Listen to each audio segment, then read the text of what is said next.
Okay, so let's start. I hope you got some refreshments. And yeah, I am very happy to continue with the panel discussion on the governance of AI applications in the military.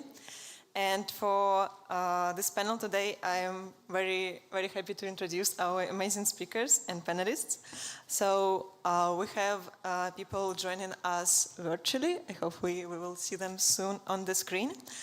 The first speaker joining virtually is Elina Noor, who is a senior fellow at the Asia program at Carnegie, where she focuses on developments in Southeast Asia, particularly the impact and implications of technology in reshaping power dynamics, governance, and nation building in the region. Elina also serves as the international committee of the Red Cross Global Advisory Board on digital threats during conflict. Previously, Elina was the Director of Political Security Affairs and Deputy Director of the Washington, D.C. office at the Asia Society Policy Institute. Welcome, Elina. We're very happy that you're joining us here. Now we can see you in the room. And we are also happy to have virtually with us Jessica Dorsey, who is an Assistant Professor of International Law and Director of the Realities of Algorithmic Warfare project at HRAIM'24 University, with more than 15 years of experience as a renowned legal scholar and practitioner on issues related to the use of force, especially in the context of drone warfare. Welcome, Jessica. Thank you for joining us today. And now I will introduce our speakers in the room. We are very glad to have with us Wanda Muñoz, who is an expert in humanitarian disarmament with over 20 years of experience as an international consultant. Her expertise has contributed to policies and programs on gender equality, diversity, and human rights to the Global Alliance on Artificial Intelligence. As a member of the Latin American hub of the Feminist Artificial Intelligence Research Network, she has worked with international NGOs and United Nations organizations in Latin America, Africa, Europe, and Southeast Asia. Thank you, Wanda, for joining us today. And our next speaker is Lode Dewaegheneire, who is, I'm sorry for mispronouncing the last name. Lode is the military advisor with Minds Actions Canada and military and parliamentarian outreach consultant with the campaign to stop killer robots. He has many years of expertise in humanitarian disarmament and coordinated Article 7 reporting in both the Anti-Personnel Mine Ban Convention and the Convention on Cluster Munitions. And our last speaker is Yoshua Bengio, who has been introduced earlier today and who also has been actively involved in the discussions with government officials in countries such as Canada, US, EU, and UN to advocate for better regulations in advanced AI systems and to call for more governmental investments in AI safety research. And finally, this discussion would not ever be possible without our moderator, Branka Marijan, who has been introduced earlier and kindly accepted our very last minute invitation to help us with this panel. So thank you so much. I will leave it to Branka. Okay.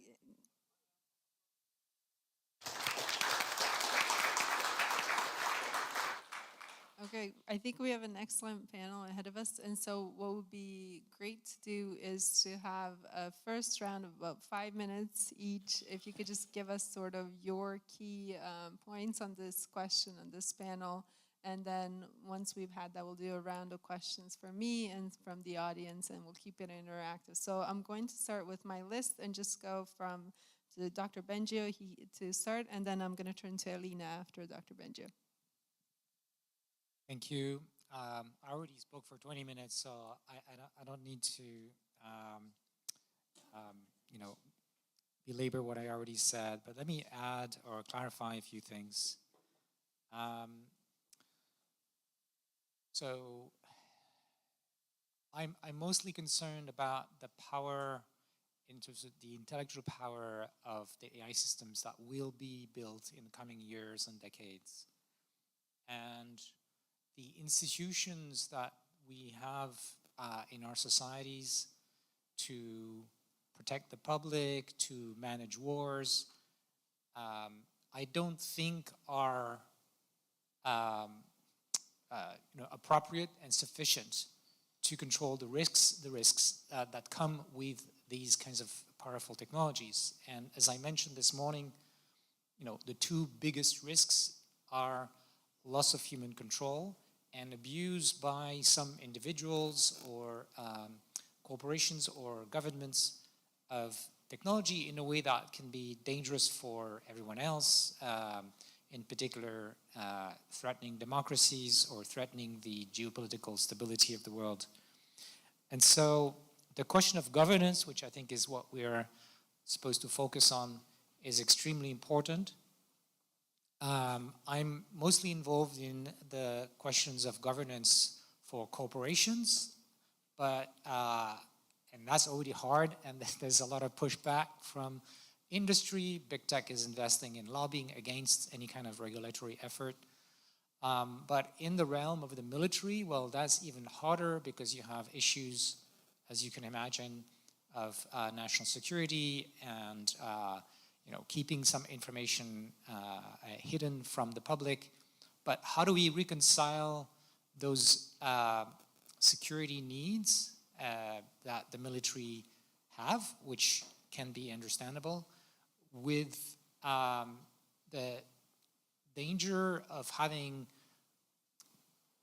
very powerful capabilities in the hands of a few, maybe in a military hierarchy or at the top of a government, without adequate checks and balances.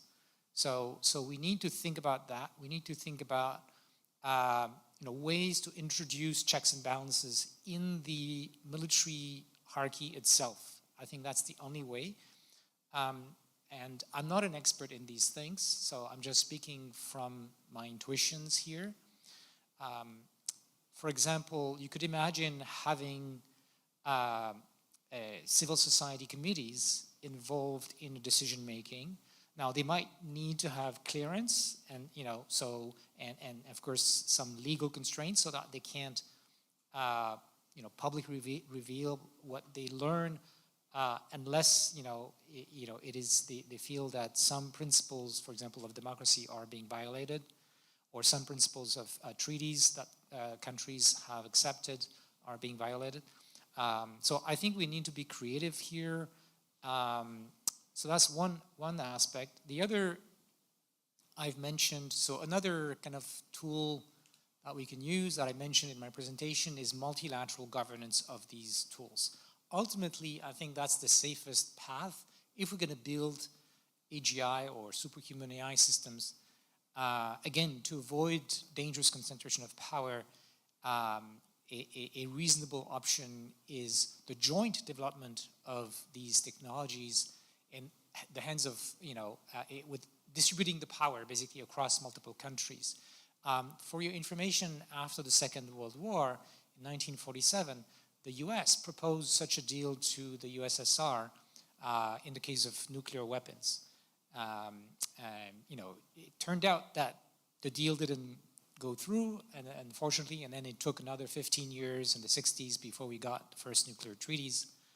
But once, adversaries understand that everyone could lose, in one scenario or another, there is an incentive to actually move towards a kind of, joint development. But of course, these, as I said, can only happen if there is a sufficient understanding of the, severity of the risks, and B, that we develop the right treaty, verification tools, which we don't have right now, but I think are conceivable, and groups of people around the world are already working on these things. Excellent, thank you so much. And we'll get back to some of this in the Q&A as well. But I'll turn it over to Elina, please, and then to Jessica as well. Thank you, Elina. Go ahead. Thank you so much, Branka. First of all, I have to apologize for my discombobulated head. It's always a little disconcerting to see yourself as that on screen. As someone who comes from the equator and lives in Southern California, I am actually a little, have a sense of missing out on what's going on there in person, even though I see from my phone that temperatures are sub-zero. So I wish I could be with you all, but thank you for having me online. I think I'd just like to offer two thoughts in this initial round of conversation.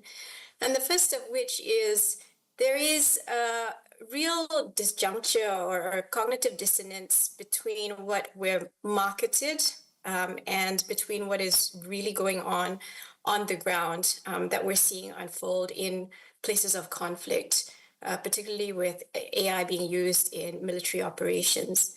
And I think this disjuncture of what is sold to us as precise and efficient and optimal and clinical, particularly in terms of weaponry and autonomous weapons system, is very, very different from what is being felt by those who are actually being targeted by these systems. And so I think the question that we need to ask ourselves when we talk about the governance of AI is, whose security are we prioritizing? And whose needs, whose dignity of life are we prioritizing over others when we talk about how to regulate or how to govern some of these systems? And I fear that we've lost some of that sense when we talk about regulations, when we talk about governance frameworks in equally clinical terms. And I think that's my first point. It's very important to bear in mind whose security we're really talking about and we're prioritizing when we think about some of these governance frameworks related to AI and military applications. Secondly, and related to my first point, is I think it's equally critical to take a relational approach to AI and military application, particularly when we talk about autonomous weapon systems. You all know very well that there is a degree of relationality, even when we're talking about machines or systems. Everything depends on data, and data comes from our interactions with other human beings, with the environment around us. These systems are also a continuation of historical trajectories that we're projecting into the future. And so a lot of the mapping that we rely on with AI systems actually comes from cartography exercises in the past, which were essentially colonial endeavors in parts of the world like mine and in Africa and in Latin America. And a lot of these trajectories are a continuation into the present and into the future. And I think we have to keep that temporal relationality in mind as well. AI systems are not AI systems in a vacuum. They exist in a context, they exist in a past and future context.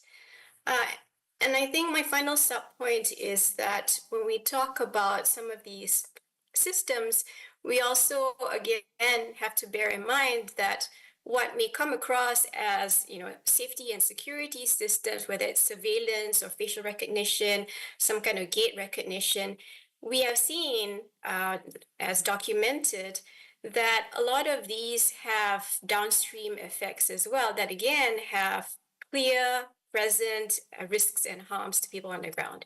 We see this in occupied Palestinian territories, for example, where some of these surveillance systems have been turned into weapon systems. And I think we, again, need to be bearing this in mind when we're talking about systems, not just as systems, but systems that are related to actual interactions with human beings. So I'll just pause here. Thank you. Excellent. Thank you so much, Elina. And I don't think anyone's ever jealous of Canada's weather. So it's usually the other way around. Okay, Jessica, please. Great to see you. It's great to see you all. I'm so sad not to be able to be there in person, but thank you for organizing this event and thanks for the opportunity to share some thoughts.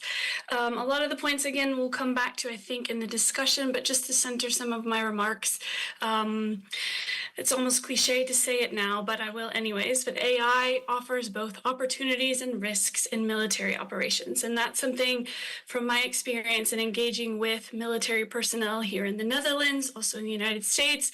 They're very keen to make sure we know it's all about the opportunities. Look what it can do. And I love how some of the comments that have already been made have centered some of this. Oftentimes it revolves around the need for speed, this idea that it can make us faster, and somehow that methodology translates to better. I think we need to push back on some of this. And what I try to do within my engagements often is try to, from a legal perspective, certainly, but also a policy perspective, center the protection of civilians, not only because it's the right thing to do morally, ethically, but also because our legal obligations require it. So I want to highlight a few challenges in the governance framework that I'd like to kind of just center, and then we can talk more about in depth later. But yeah, not a surprise to anyone coming from a lawyer, some of the legal challenges that these systems raise on the speed and the scale. I know that Sarah highlighted some of it. Branka, you also mentioned it in your keynote, but understanding that this quest for faster decision making, certainly with the assistance of the AI-enabled decision support systems, these risks that are inherent to this is that it reduces the ability for human judgment, right? And it's not just a condensed time period, but also it's pushing us as humans further from the centrality of decision-making within subjective decision-making processes inherent to war. So proportionality assessments are inherently subjective, and they require creative and difficult cognitive reasoning. That is something computers cannot and will not be able to do. And what does it say about us as humans when we try to farm out this kind of responsibility to decisions or systems that are algorithmically enabled to sort of replace us in whole or in part as humans? This also has, of course, implications for the principle of precautions. The speed makes it very difficult to ensure compliance with taking all feasible precautions as required by law to minimize to the greatest extent civilian harm. I already mentioned proportionality. Distinction is another principle under IHL that's really under pressure within these very condensed timeframes.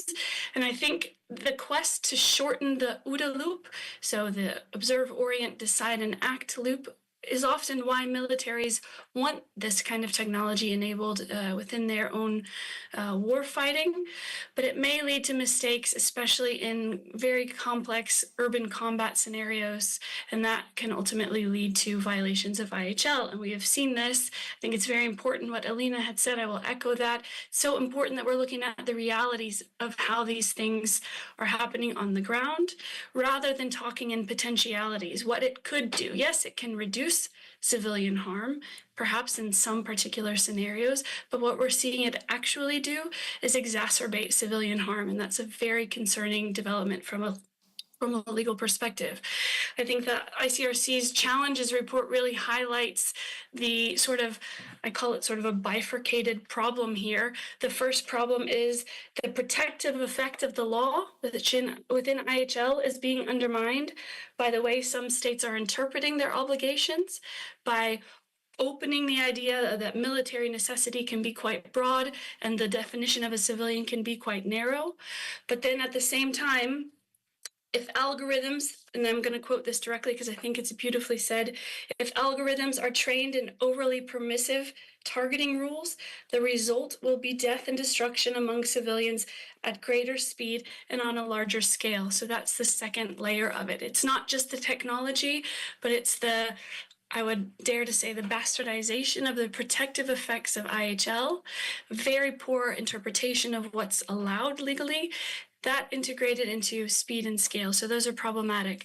The other 2 points before I round off my comments, of course, are things I think others have mentioned, but I think are important to think about as we try to operationalize any governance frameworks, but understanding what kind of biases get baked into these processes. The over-reliance on recommendations that are generated by AI-enabled systems that lead to cognitive or automation biases, especially in highly pressurized situations that are inherent to the fog of war. This is not a linear data set that it's been trained on. These are very complex urban environments oftentimes. That's what we're seeing on the ground. And this leads to a lot of risk regarding the civilians who are living where these systems are being deployed. And the final thing is to highlight the susceptibility to error rates. The risk of misidentification is already the #1 cause of civilian harm, and this was all before AI came on the scene. So the idea is that this misidentification may be used to program or to train data sets by militaries that are trying to incorporate this into their warfighting, and we have to be very vigilant in pushing back, requiring sort of very strong and robust testing and evaluation procedures before these particular technologies are used in warfighting. The last thing that I just want to highlight, given all of these risks, I think militaries need to be focusing on mitigating the risks that have been outlined, centering protection of civilians, not again because it's the right thing to do, but also because they have the legal obligation to do so. Thanks. Thank you so much, Jessica. We'll certainly get back to a few of those points that you made. I'm going to hand it over now to Wanda, please. Thank you, Branka. So, first of all, let me thank you for the invitation to be here today. I'm really delighted to be in this panel, but also to be in Mila and to be in Montreal to have these discussions. And I really want to thank and congratulate the organizing team because they have really done a fantastic work, and this needs to be said. Thank you very much. So now, in these introductory remarks, I'd like to speak first about the most problematic uses of AI in weaponry, in my view. And secondly, I start to link about the use of AI in the military with ethical AI frameworks. So first, I'm going to focus on autonomous weapons, and I know that Sarah mentioned that this is a extremely narrow topic, but to me it's the one that is the most urgent because it's the one that we are already seeing being used, and also because I think if the international community is not capable of taking an agreement of this, much less is going to have the to have what it takes to take larger agreements, for example, on the issues that are being raised by Joshua.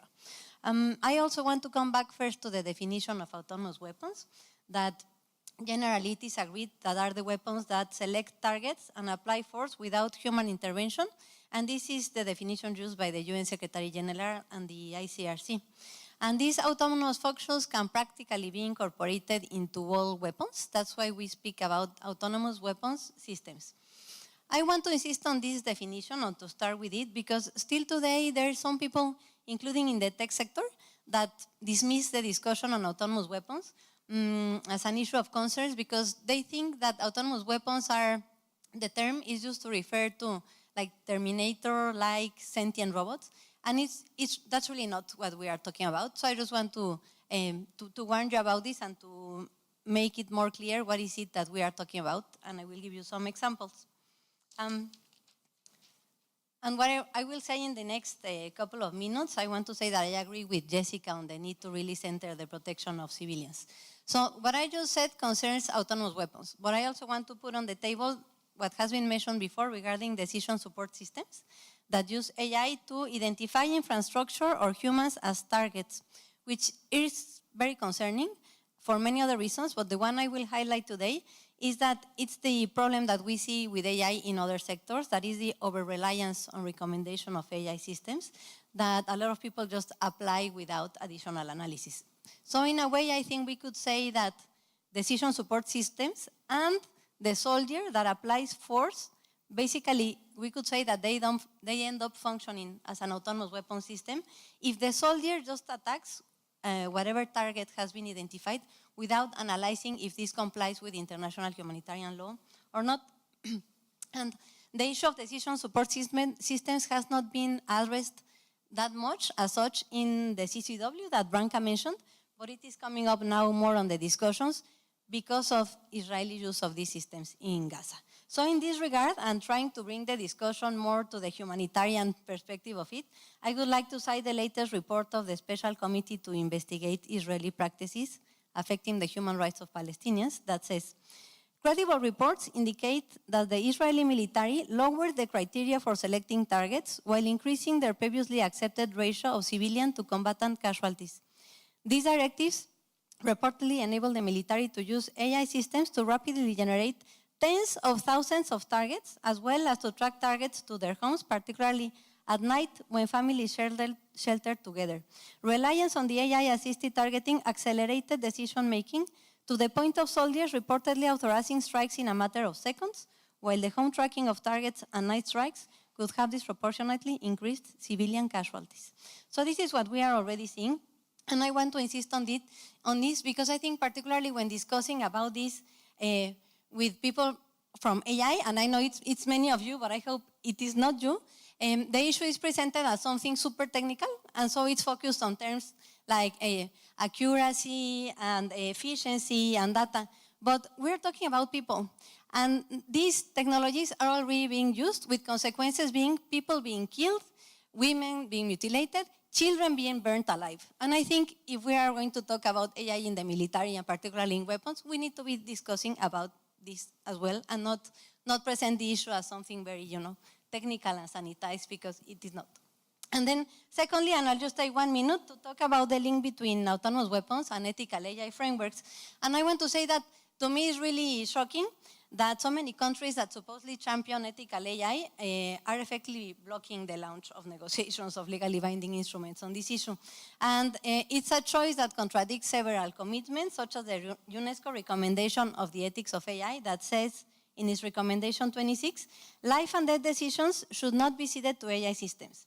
The OECD principles that say, listen well, stakeholders should proactively engage in responsible stewardship of trustworthy AI in pursuit of beneficial outcomes for people and the planet, such as augmenting human capabilities and enhancing creativity, advancing inclusion, reducing economic, social, gender, and other inequalities.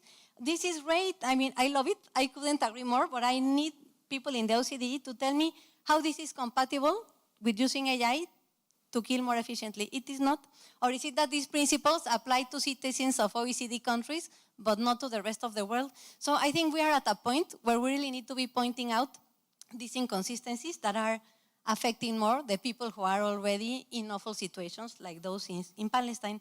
And just to finish with linking to the issue of governance, all the questions that were shared, I think, by Elina were great regarding whose security is really being defended when we talk about AI in weapon systems, who is allowed to participate in the decision-making, whose perspective are considered like the expert views that are really worth it and whose are not.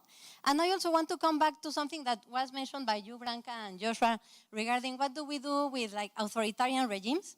And of course, I agree that this is a concern, but I also want to share another perspective that I think is shared by many of my colleagues in global majority countries. That is, I think we need to be looking more at Western democracies, because for those of us who have been going through the CCW for a long time, we have seen Western democracies that are, some of them are some of the most militarized countries, blocking progress at CCW. And I think what we are seeing now is a lot of blaming Russia.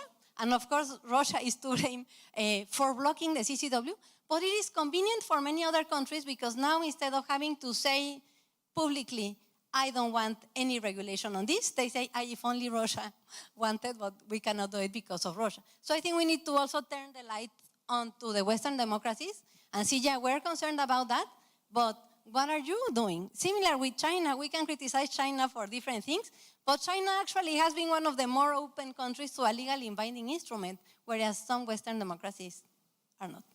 Thank you. Thank you, Wanda. That's absolutely true. I think on Russia, it's an easy, and it makes itself an easy, excuse in that form, certainly. And then last but not least, Lode, please. Thank you, Branka, and thank you, Mila, for inviting me for this, to this very timely workshop.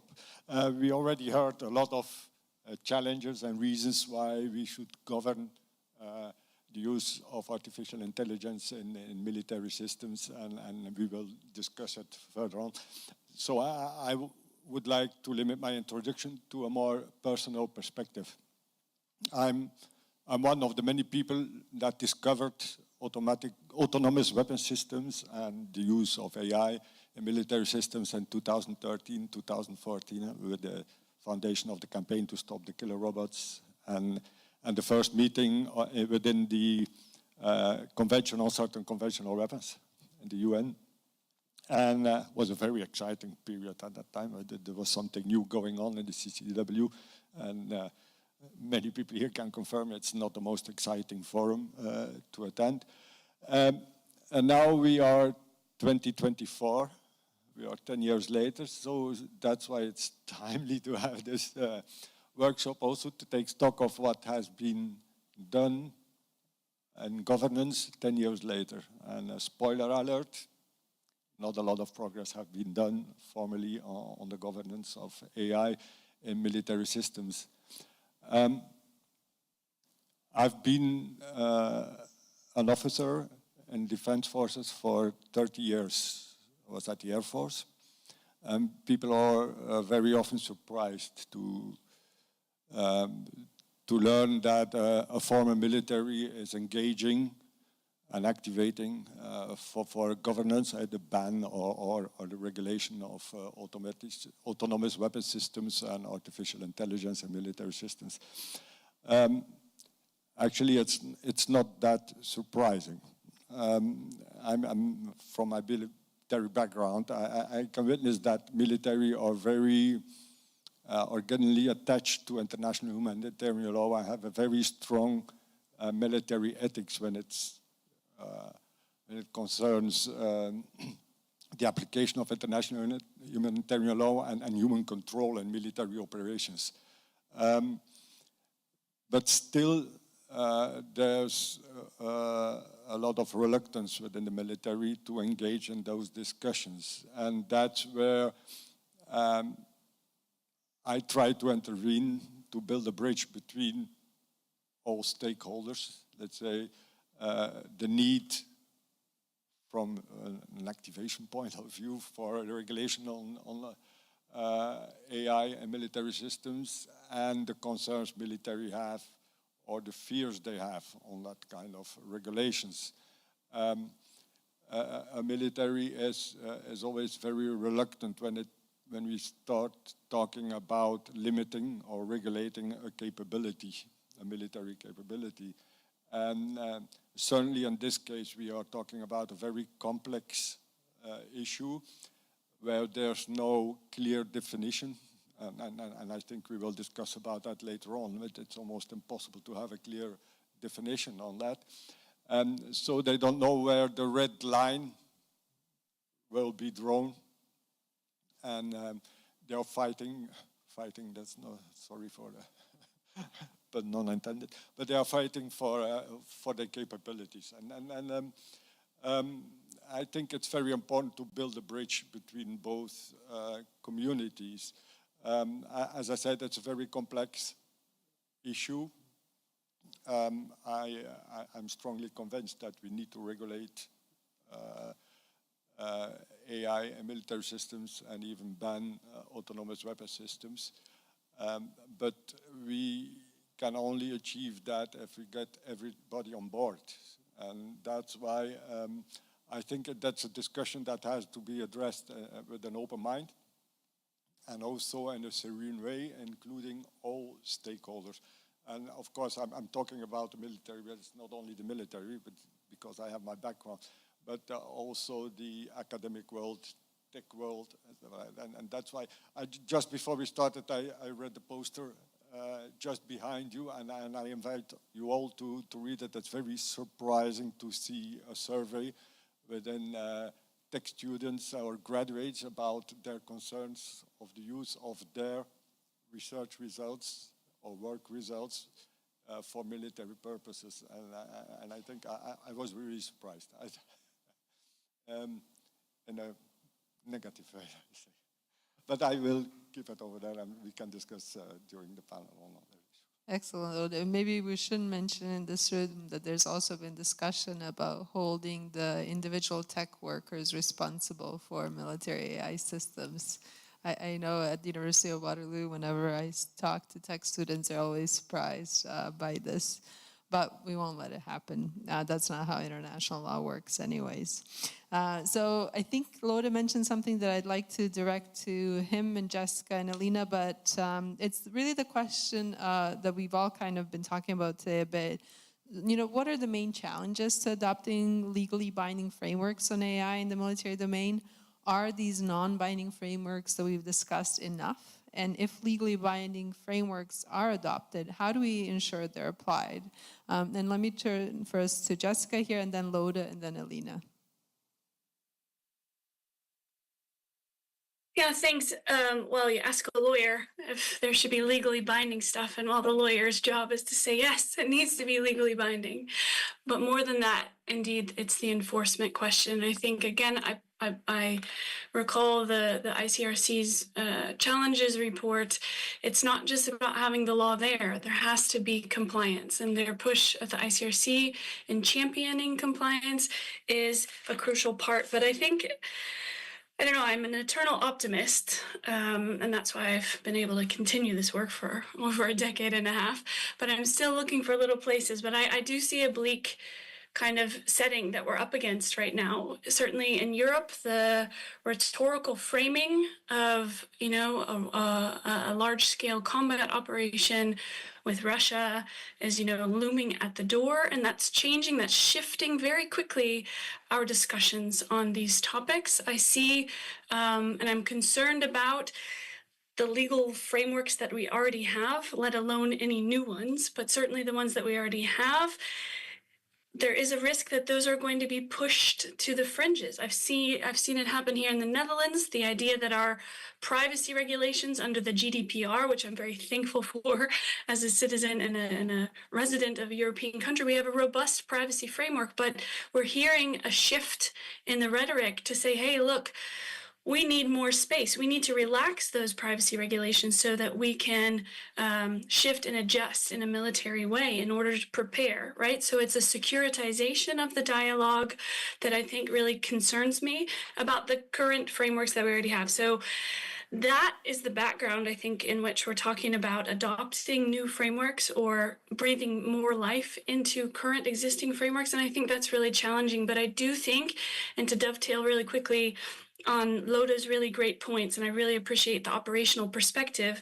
I think the challenge for us as academics or those of us engaging in an advocacy way is to understand that operational perspective, kind of what's in it for them, what's in it for the militaries. And certainly I think honing in on a concept like the legitimacy of military operations is really crucial and critical, not just talking about legal frameworks, but broadening it to legitimacy of their operations. Oftentimes you find that in their own doctrine, and then understanding to talk sort of their language, to understand, hey, it's in your interests. Again, back to the protection of civilians.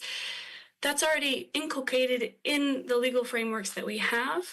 So to make that more robust, to frame it that way, protection of civilians, the US in their Civilian Harm Mitigation Response and Action Plan has called protecting civilians a strategic and military imperative. I argue also that it's legal imperatives, but we see this kind of parallel process that protection of civilians is becoming more of a focus for militaries, which I really welcome.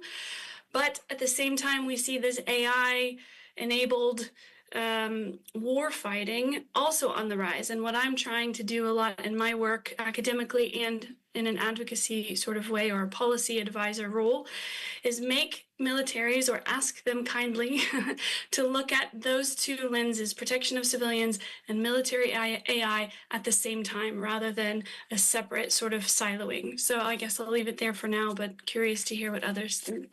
Thank you so much, Jessica. And Lode, why the push for a legally binding instrument? I think that it's clear that we need to have a legally binding instrument, because a non-binding instrument like a political declaration, as some states are promoting within the CCW, leaves too much room for interpretation.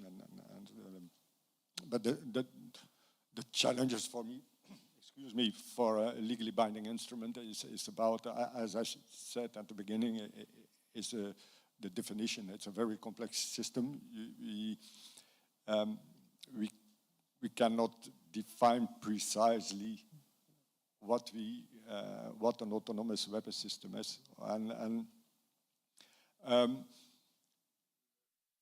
this is not like other disarmament treaties as we have, where it's very easy to say, okay, an anti-personnel mine is, and you have a nice technical definition. Here we are talking about a system that is applied to a weapon system. So you have to ban the use of an existing system, AI, let's say, within new or existing weapon systems. And that's something that is very complex, I think, and challenging. A second point is the speed of the progress of technology here. We have been discussing, in 2014, we were talking about science fiction within the CCW. That there was one great, real example of a more or less autonomous weapon system used in the inter-Korean border.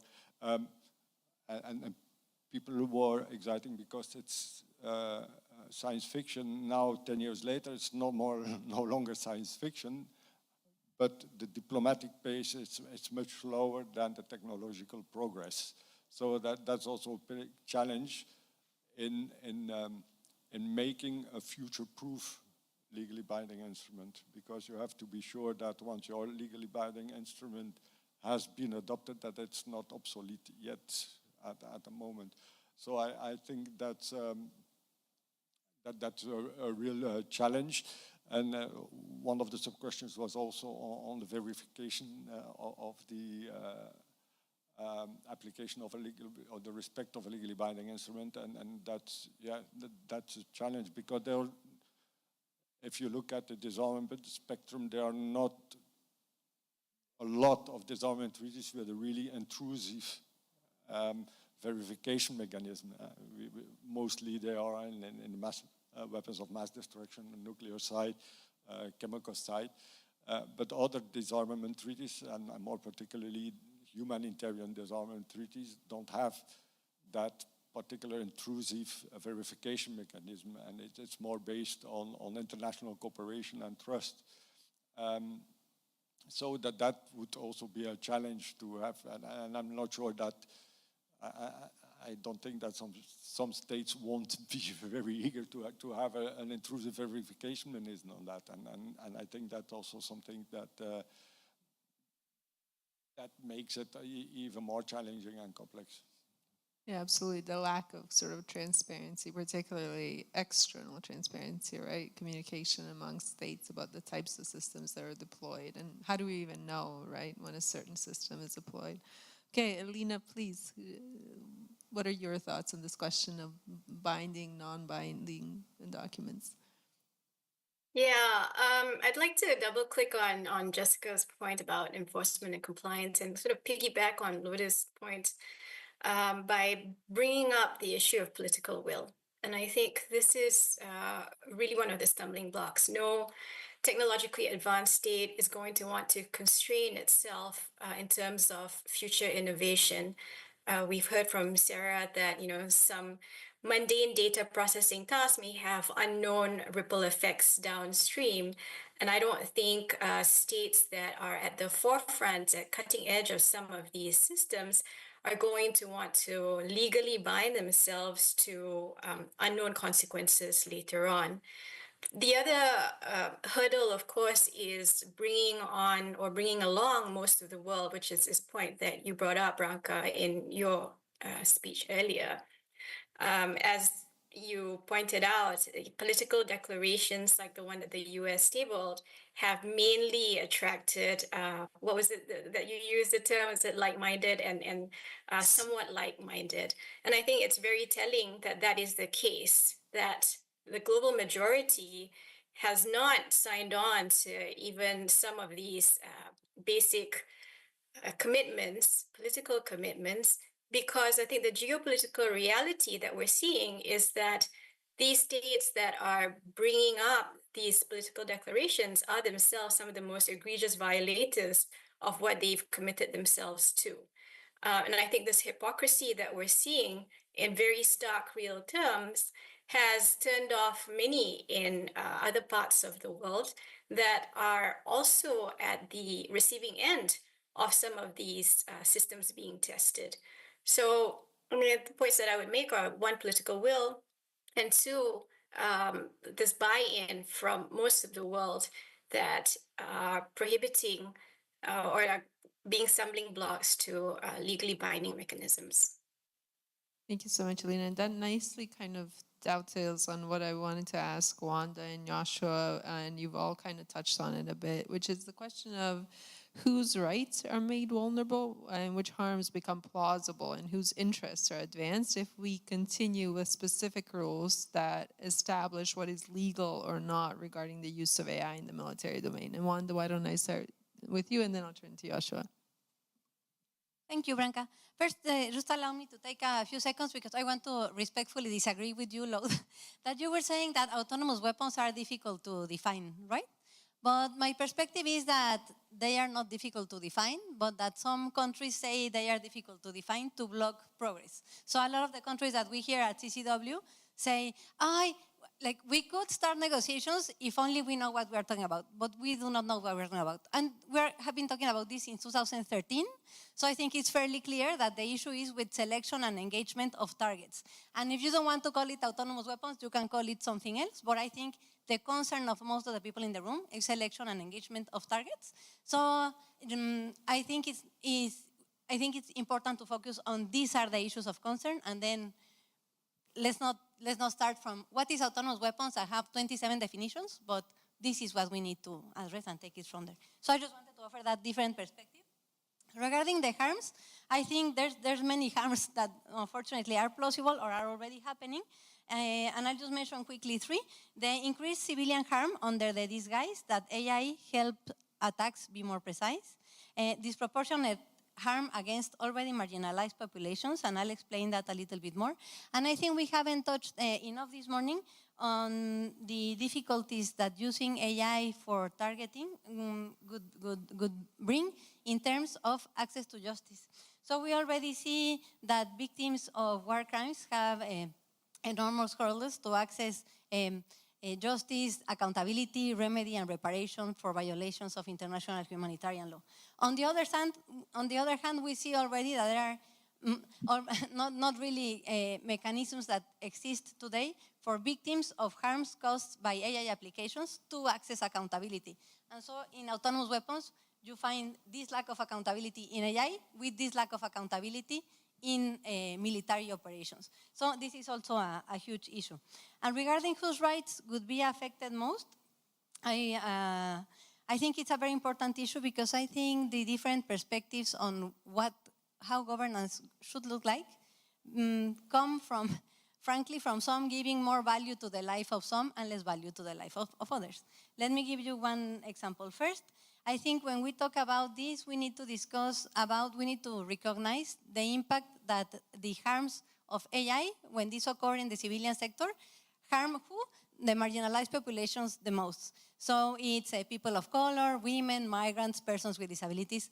And I have seen for all the many years at CCW, no explanation or no evidence on how this would not be replicated in the military sector or done even worse. And the second point that I think is good to discuss as well is about the specific impact of remote warfare. And here I want to invite you to go and look for the work of Safer World that has done extraordinary work, precisely looking at the impact in civilians of the country's military being more and more removed from the frontline fighting, from the targets, including through the use of technology. And this means more far from the frontline fighting in terms of time and in space.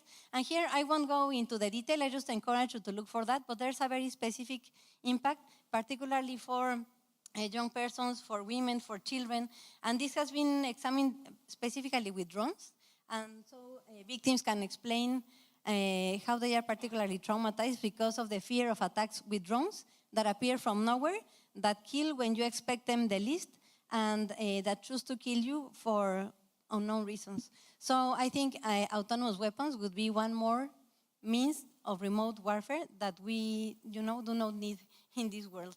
And just to finish, I think one of the main concerns is that when we listen that AI is going to bring more accuracy in target and selection and more precision, again, I don't think this is supported by evidence, but I also want to invite us to see what is happening in Gaza once again.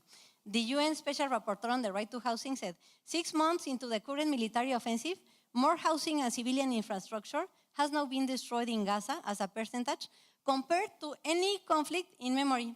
So to me, if you really want to protect civilians, you are going to protect civilians because you have the commitment and you have the political will. And you don't need AI to do this. Here, even if they have AI, they are doing exactly the opposite, and it's not AI who's going to solve the protection of civilians. Thank you so much, Wanda. Yoshua, please. I think everything you're saying, Wanda, is important, but it's leaving something that Lode mentioned that I think we need to confront directly, which is the militaries of different countries have been tasked with a mission, let's say a defensive one, and in some cases an offensive one. And they are in a kind of situation of, not being willing to take the risk that their adversaries might be using technology superior to their own. And so, of course, they're going to resist these treaties or attempts at protecting civilians because they're thinking if we limit ourselves, the bad guys are going to use the technology and the innovations, for example, from AI, against us. So that's really the foundation of why we're not solving this problem. And as Lode is saying, there's going to be no treaty until we figure out strong ways of treaty verification. Right? Now, I think this applies to, I don't think this applies to the Palestine-Israel conflict, but because there's no balance of forces, right? But it does apply to things like Ukraine, and it does apply to the fears of a, war in Taiwan, between China and the US, for example, where currently there is a kind of balance of power between different countries in terms of the military, and so no one really dares to attack because they're afraid that there's be too much damage. The thing that, as I said, the two things that can really ultimately protect the civilians is to address this dilemma that the militaries have. And so I've been working with other people, and it's not my expertise, but trying to push the research agenda on verification technology. Like, how do we make sure that, for example, all the AI chips are going to satisfy some rules that we agree within a treaty? I think this is actually feasible for, at least for the high-end AI computation, so it might not work for the easier things that you don't need special computers for, but it would already be a big advantage.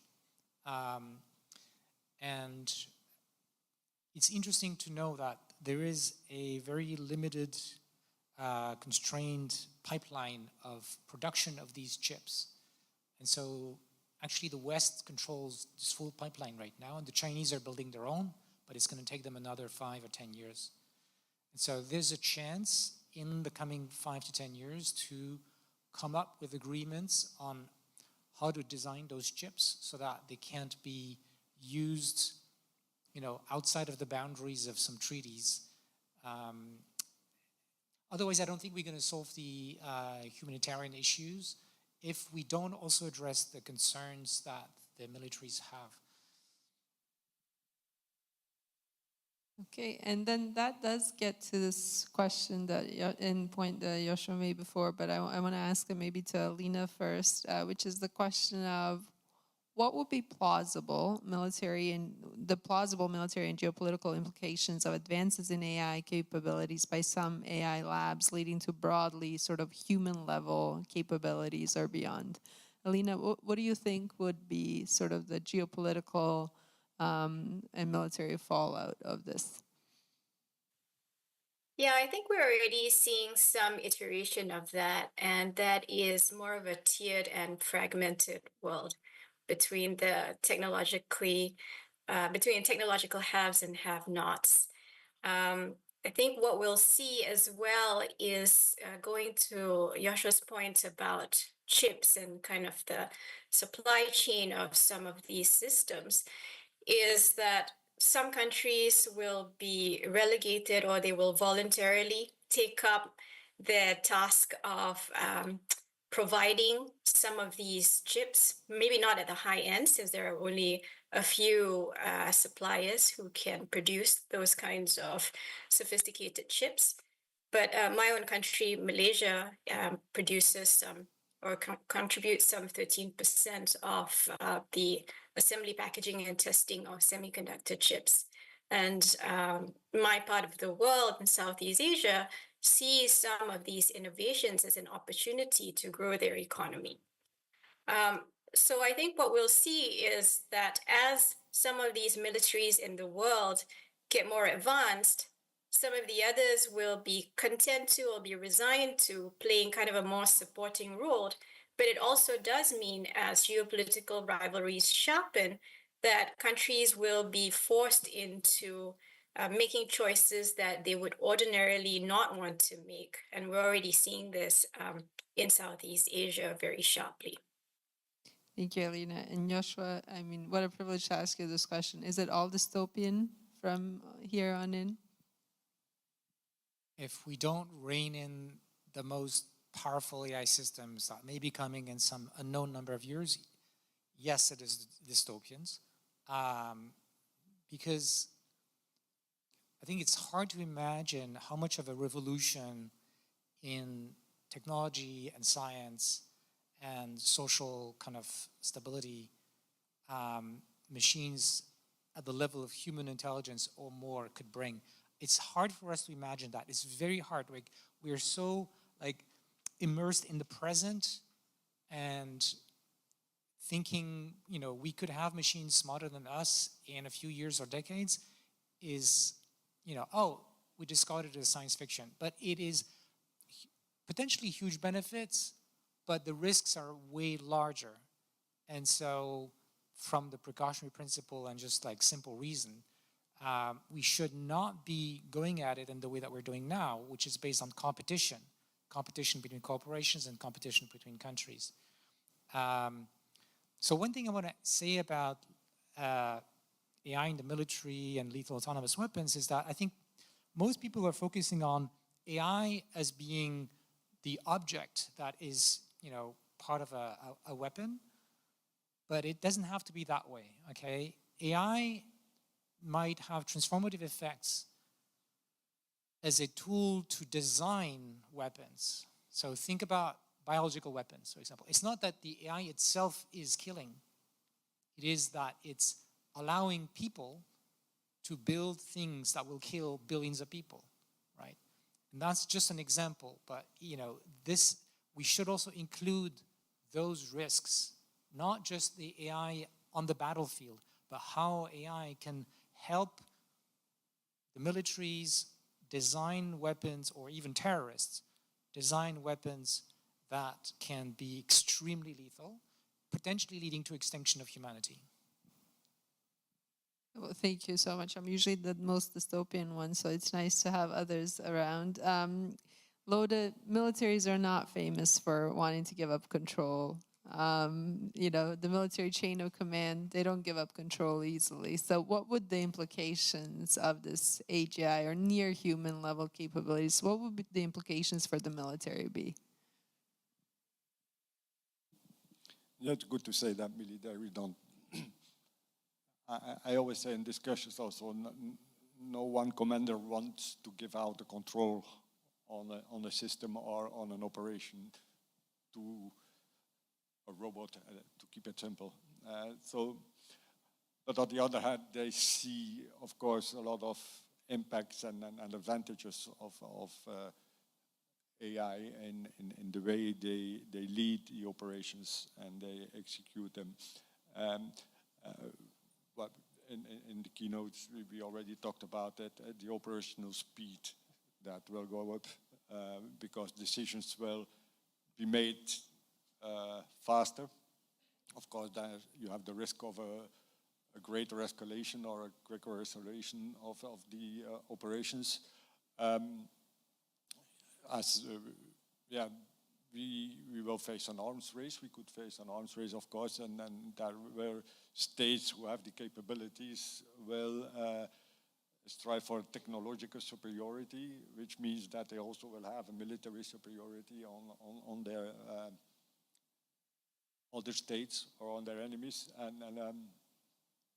And one part is the ethics also. So the ethical impact in military operations, and that's a question I think that's also central from an ethical point of view, is do we want to give a system or a computer or a robot the permission to decide on life and death? And that's, we talked about failures within AI. There can be mistakes, and I think it was in The Hague, we received the question also on yes, but AI might have its failures, but humans are making mistakes too. So I say, I don't think that's the question we should ask. It's ethical. We should not ask, are we going to replace the human operator by a machine or a system? But we should reflect on how can we use AI to make human operators make less mistakes in the conduct of a battle and the decision-making process. So that's also very important. And I also noted on the impacts, of course, this will also have geopolitical impacts, and dystopia we talked about, and the inequality we have in technological process, so we could have a new balance of big powers with AI. I think that's also, and we should not forget neither the economical impact, the use of AI in economic processes and like that, which gives, of course, which is a part of global and national security and interests. And also the proliferation of the systems. And that's, I think, an important point too. AI is relatively cheap and easy system that can be used by a lot of actors, state actors and non-state actors. So that's also an impact and a challenge. I think I'm doing before some research on strategic export regime control regimes. It's a real nightmare. I used to say I sometimes wake up at night to think how could we regulate it, but that's just a reflection on that. I think, and I think Yoshua, you will certainly confirm that. How will we control the transfer of that systems and that applications, kind of AI? Thank you so much, Lode. And I think in the room and online, you're probably thinking there are other frameworks, there are other sort of discussions on responsible military AI, ethical AI. So I'm going to ask one more question, then I'll turn it to the audience because you probably have a lot of questions. I'm totally abusing my power here, by the way. This is what happens. You get a little bit of power and then, you know. So my question is to Wanda and Jessica, and that's, why do current international frameworks such as the UNESCO recommendations on the ethics of AI that you mentioned, Wanda, and the EU AI Act, I think you've all heard about it, why did they exclude AI in the military domain? Why is this topic not a part sort of a broader public discussion? So I'll turn to Wanda and then Jessica. I think when I have asked these people in these organizations, they usually tell me, it's because it's not in our mandate. And I'm like, okay, fine, but what is the reason? It's not in our mandate, why? And frankly, I have not gotten a serious response so far. I think in a way it's because the military is treated as if it was something different that should not be part of the public discussion. And so it's like they can do their thing and we're not going to include it here. But I want to mention as well what I said before. I think at least partly, there is a sense of saying, for example, in the EU AI Act, that is not included either, or in OECD countries, I think it's part really of saying, this is not going to affect our countries. It's going to be used in countries such as State of Palestine, and we don't care about these people. So I think really there's part of racism in not addressing, because they know these weapons probably will not be used in their countries, or at least not in the beginning, and I really want to insist on that. And the third point, it's not included in the UNESCO recommendation because two countries that are two Western democracies that I will not name took it away. It was there in the beginning. It was there in all the drafts. And in the last version, it was not there because two Western democracies asked to be taken out. So this is things that need to be said too. That's why I said we need to, I think, shift the focus also on what Western democracies are doing, because they are blocking a lot of progress under the pretext that that is because of the other countries, no? And just if I also can abuse for 30 seconds, just to respond to what you were saying, Joshua. This point is also often made on the CCW and elsewhere that, the bad guys are doing this, so we cannot be left behind. But then if you take this, let's take this reasoning forward, then I think what we need to recognize is that, so we are allowing whatever state it is to set the standards. They are the ones setting the standards for all the world, and we are willing to go as low as they want. Is this the world we want to live, or is this the logic that we want to follow? And also, if you want to follow this logic that I'm going to go, as low in the humanitarian standards, in IHL standards, as to allow my weapons to select and engage targets, I think we also need to stop talking or frame differently the issue of ethical AI or responsible AI, because this is the issue of the right to life. So if we can delegate to AI the right to life, what can we say? Why are all the other rights important? So I think this is something that goes fundamentally to talk about the relationship of humanity with technology, that it is not allowed to be in the public space as much as it should be. Thank you, Wanda. And then I'll turn to Jessica, and then I promise the audience will have a time for questions. Sure, yeah, just to comment there about, I think from the EU AI Act, I know from speaking with some of the people involved in that process, like they're just, we've talked about it already, the political will wasn't there. And I can somewhere empathize with that, sympathize with it. I can understand politically. They wanted to get something through a very fraught political process as one of the first pioneering movements. So there were trade-offs. There were political trade-offs. I'm not sure I'd go so far as to say that they thought that this had nothing to do with them. It was going to happen elsewhere. So I would probably be a bit more nuanced than that. I do think because the purview of the EU is to sort of stay in their lane with respect to member states' national security rights and their own defense capabilities, that they felt comfortable hiding behind that to be able to sort of punt that issue.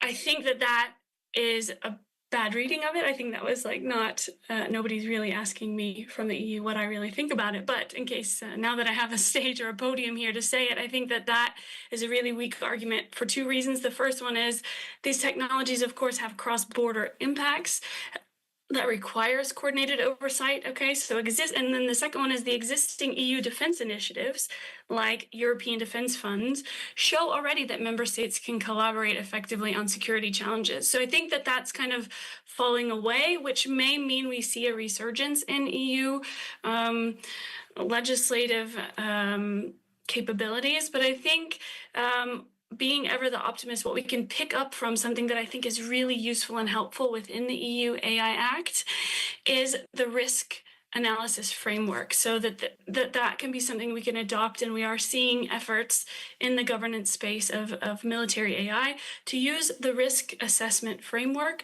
to understand what poses an unacceptable risk. Where do we draw the line? What is something that's a high risk? What kind of scrutiny do those sort of systems need to be held to? So I think lessons learned. Look, they're not going to go back to the drawing board and add an annex. I'm not under that kind of impression, but I do think that there is space to do global governance, global regulatory frameworks, and take what already exists within the AI Act and take it forward for military purposes. Thank you so much, Jessica. Okay, now I'll open the floor up to questions. So if you can please go to the mics here, and then I think there are questions online. Are you going to start? Yes, let's take a question from the room first, and then I will also voice some questions which were brought online.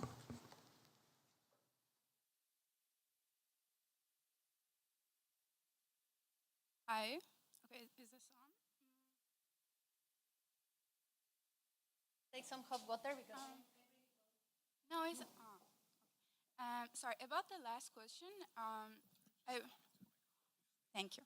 I've written down my thought about the last question, which I like thinking about that question. So I would like to say my thoughts loud, and I would love your feedback.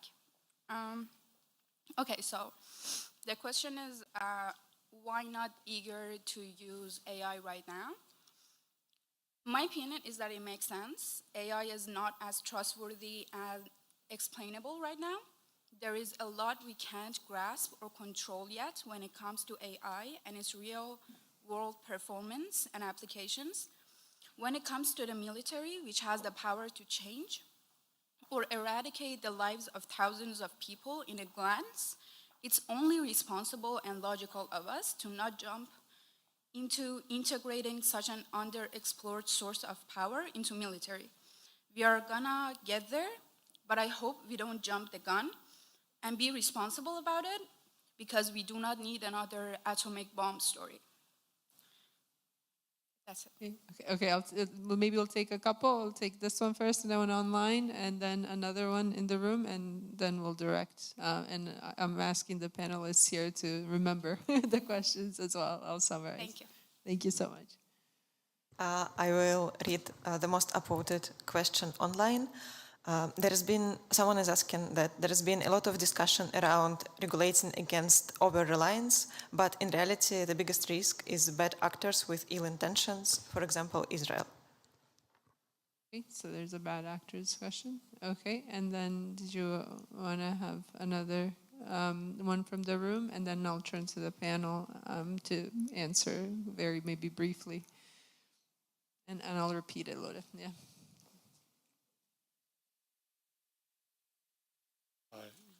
Do I just go? Okay.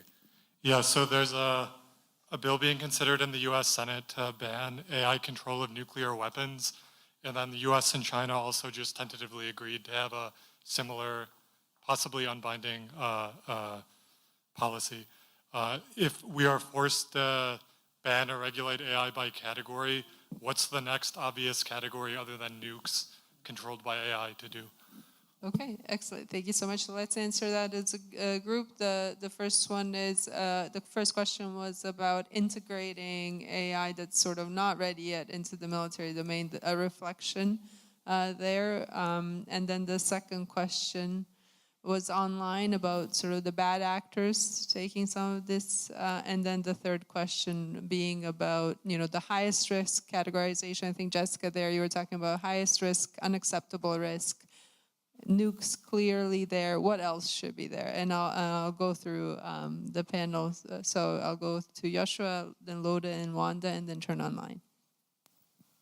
I think there are short-term risks like bioweapons. We've seen recently that the OpenAI's O1 system has risen in its level of risk in terms of helping terrorists or state actors, but mostly terrorists, build bioweapons from low to medium, and medium is their highest acceptable rating, which means we are already at the border of things that could destroy huge numbers of lives. And we need oversight, we need regulation. I don't think it's going to happen in the US, in the next 4 years. The EU AI Act, even though it doesn't directly deal with the military, can actually help because it's going to force these organizations to make sure their systems are not going to be easily used by third parties in ways that are dangerous from a military or terrorism point of view. So that's, I guess, dealing with one of the questions, and I'll let others respond.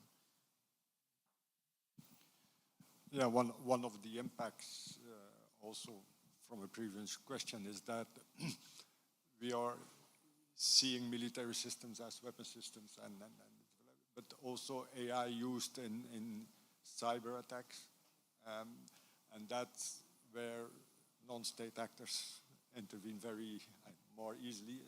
So that's a real risk also, and as Yoshua said, that's something that has to be secured from the very beginning of the process to avoid that kind of AI systems going to be used by the wrong people. So I think that's also, it's a very broad scope of threats we have by non-state actors, and that's just the specificity of the system. It's as I said, on proliferation, it's a system that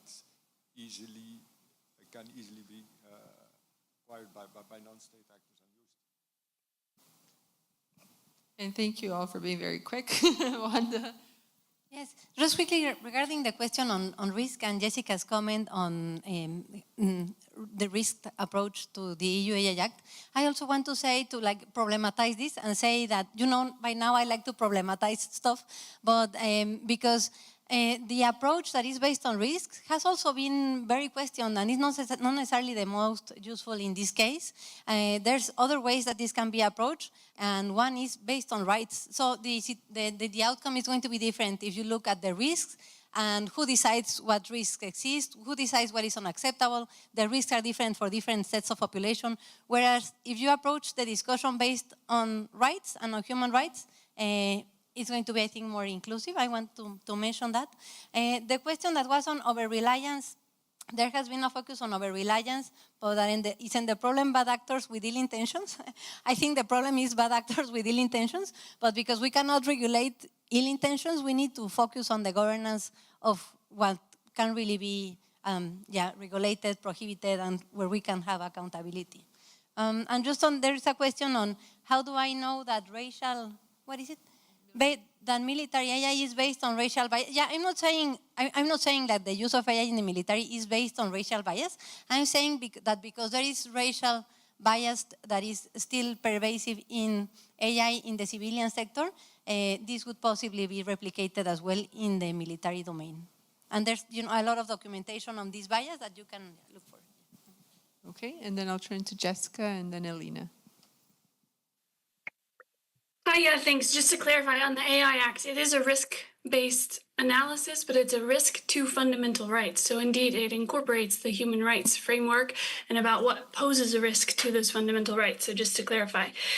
On integrating non-ready AI, that first sort of comment question, I think this is one of the most insane things that we're doing. We're experimenting with stuff on actual human people that implicates a bunch of consent-related ethical issues, using these battlefields as sort of experimental labs.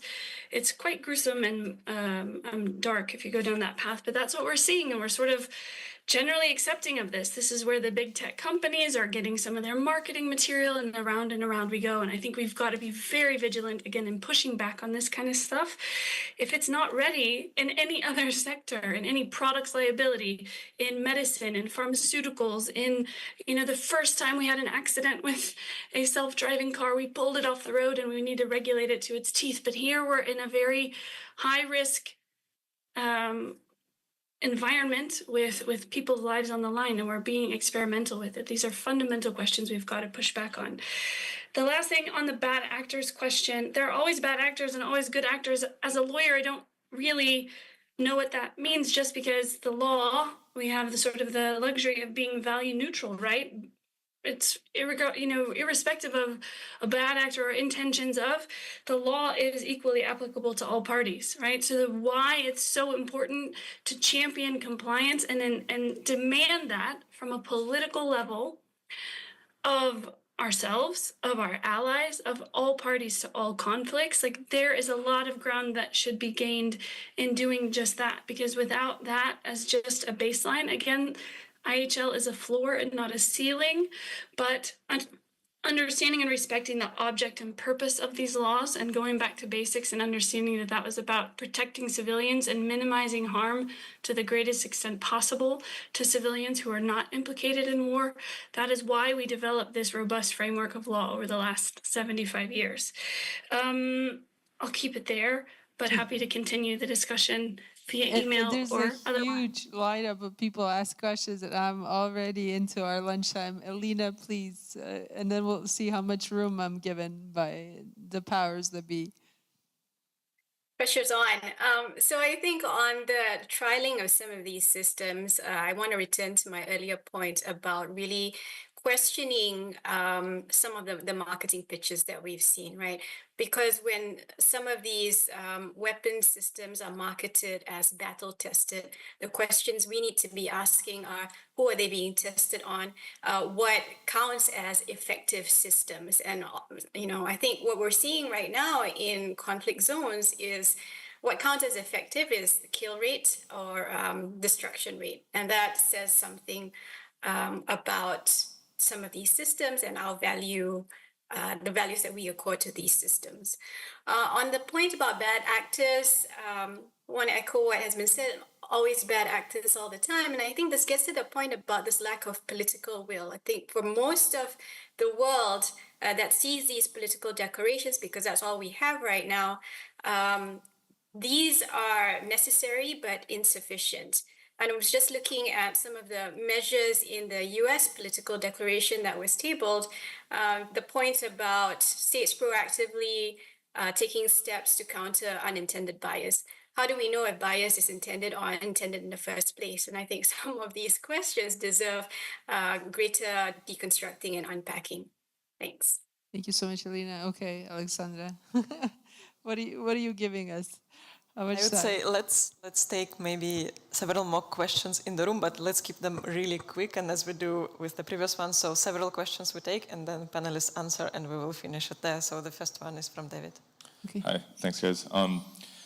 So this is about, so I think we do need to be forward thinking here about human level and superhuman level systems that might be coming down the road very soon. And this came up a little bit, and there was some discussion about how we would sort of enforce, monitor, verify, inspect for compliance here. And Yoshua proposed looking at hardware as a means for this. Lode, I think you mentioned that for most types of agreements here, there isn't really an intrusive inspections regime, maybe just for nuclear, I'm not sure. So there's just a factual question of, are there other cases besides nuclear, like bioweapons or something, where there is some sort of substantive inspection that takes place to enforce agreements? And then the other part of the question is, how do you imagine this looking for AI systems if we want to enforce meaningful agreements around this, especially as it becomes an increasingly important, powerful, let's say critical, strategic technology because of advances bringing it to human level and beyond? Okay, thank you. So what are some possible verification models, or what could they look like? Here, Christian, please. My question is a reaction to one of the points that was said, I think by Lode earlier, mentioning that like the moral about the moral implications that humans also make mistakes, and it's more like a reaction. I'm curious to hear the thoughts of others, but to me the difference between a human making mistakes and an AI system that has a certain accuracy is from the moral point of view is that as a human you don't control and you have to take decision in a split second. So the moral implications are different from an algorithm where the design decisions of the algorithm and the data that you put in have an effect, deterministically have an effect on what kind of, what person would be harmed by the system. So to me, like, even if, it's just to say that I think even if humans make mistakes, it's not a reason to be for the use of AI or automation in war. Did you get just that a voted? comment. That question about the humans making mistakes also, is not sort of this. It's not the same. Those are two different categories. Okay, thank you. We have one more question here. So throughout history, we've seen huge technological leaps which the military have had to grapple with, and how they implement that technology to best effect on the battlefield, from gunpowder, rifle barrel, mass artillery, through to nuclear weapons, the automated weapon systems, and now AI. Do the panel feel there's something fundamentally different with AI in this context to what's happened in history? Or is this just the next step change that we have to, handle and deal with and bring into law and policy? Excellent. Thank you so much, and thank you for the clear question. So I'll keep it at 3. Okay. Wanda, did you want to answer the questions? No, I just want to agree with what Christian was saying, because often we get that argument that the human also may make mistakes, but it's not the same moral implication. And I think everyone here can agree that it's not the same to say, I need to take the decision that I'm going to target this person and to kill this person, and I'm going to be liable for this, than to say, oh, the AI system told me, so it should be fine. And also, it's not because humans make mistakes that we now should allow machines to make those mistakes as well. So this is an important argument.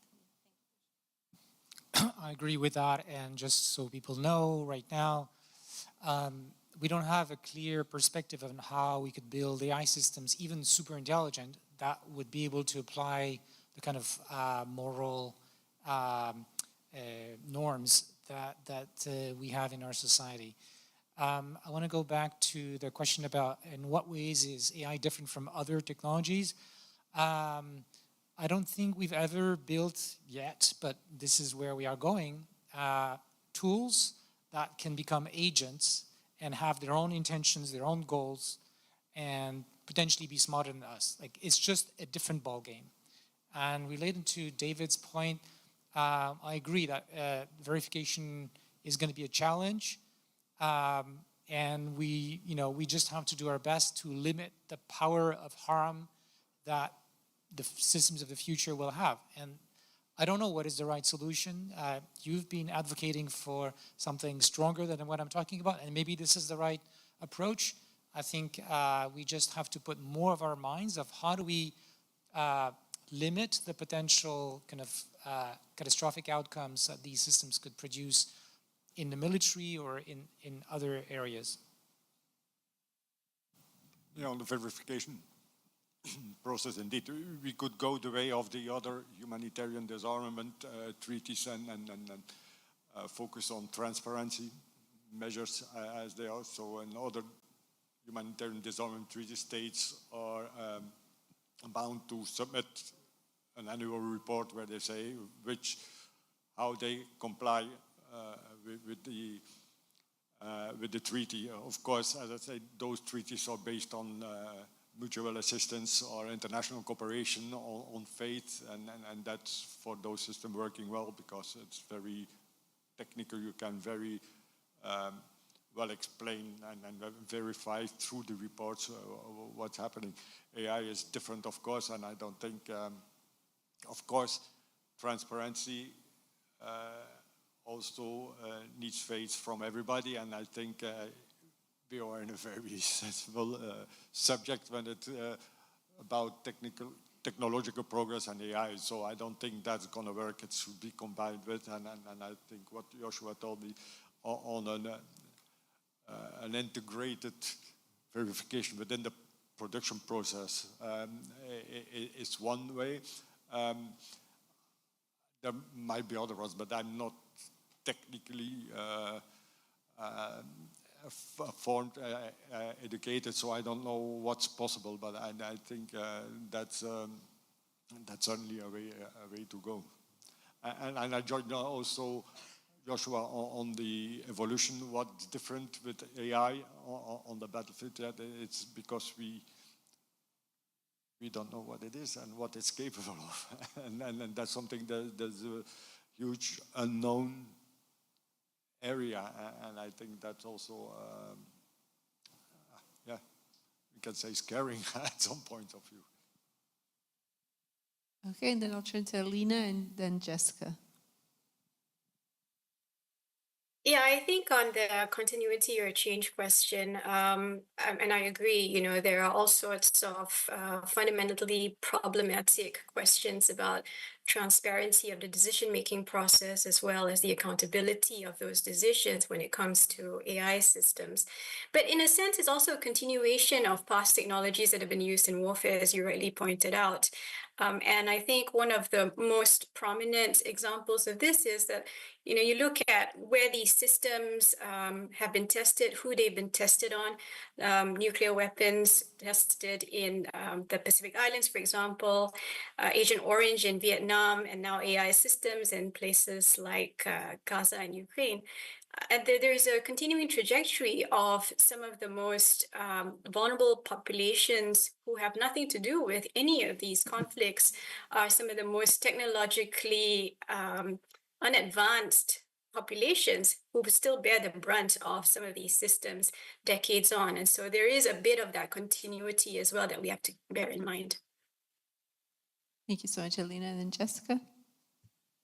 Yeah, I guess I'm standing between you and your lunch break. Always tricky. Okay, but I'm going to try to dovetail right off of what Elina said and also echo some of the points Wanda made earlier. I think to that point about evolution, revolution, what's different about AI? I think it's shifting the ways of war fighting, and it does continue along a trajectory. This is a trajectory. I just finished a piece called Doubling Down on Distance.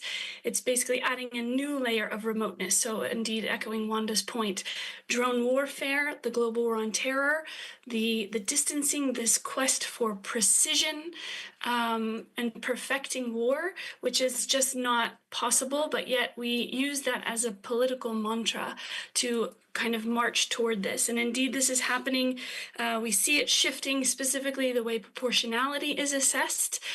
We saw this quantification, this datification in the war on terror, understanding this idea of the NCV value, the non-combatant cutoff value. How many civilians do we accept for a high-level military target? Trying to make a math problem out of it, which, speaking for myself, but maybe many lawyers, we're not great at math, and we should probably not be in the business of quantifying things, especially in these highly subjective proportionality assessments that are about people's lives.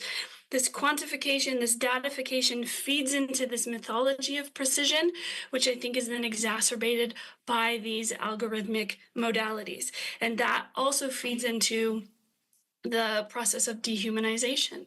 We are reducing humans in this way to data points. And when we do that, we lose sight of our humanity. And I think we need to be really concerned with it from a legal perspective, from a moral perspective, from a lot of different perspectives, because the way that this datification is playing out is that it is pushing us as humans away from controlling things on the battlefield. Military commanders should take notice of this, not want to relinquish that kind of control that is within their purview and their own responsibility.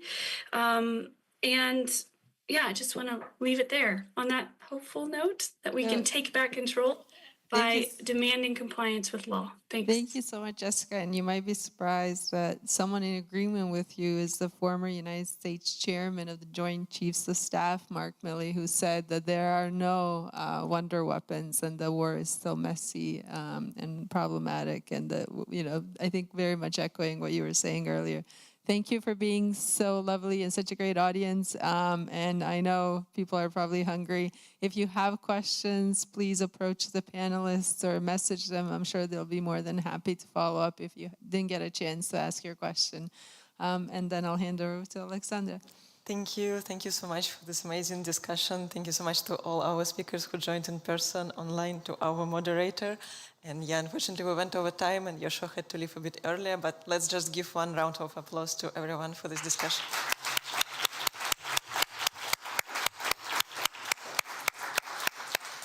And with that, we're going to go for a lunch break. There is food over there for everyone. Please help yourself, and we will be back at 2 p.m.